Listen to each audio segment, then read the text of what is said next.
The question that we've been asked is, in uLaw, under contacts import, we provide client intake forms. Now, if a lot of our own client intake forms are, we have one for family, there's one for French, we have a generic one.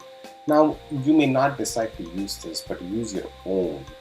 If you do that, can we still support the intake? The answer is absolutely yes.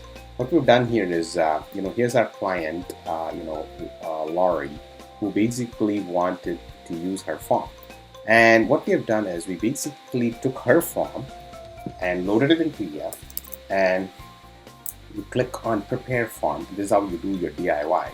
And she has labels for each of her stuff. And what we have done is we've taken some of the key ones that we need in the client intake form and replaced her labels with here. Like, for example, we put client first name, client last name, client home street name, client home city, client home province, client home postal code, right?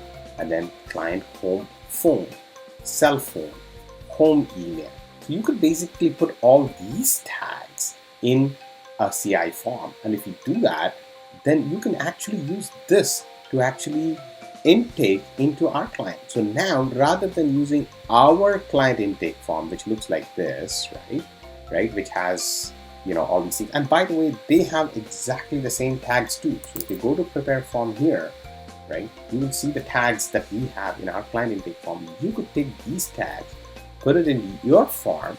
That way you can basically have your own logo. You might be asking more questions, so you can do all that stuff like the way Laurie is done here, and you can actually do that. So here all we have done is taken her form, I've done prepare form, and once I did that, what I did was I just replaced all her tags with our tags, and once we were able to do that, now she's ready for client intake.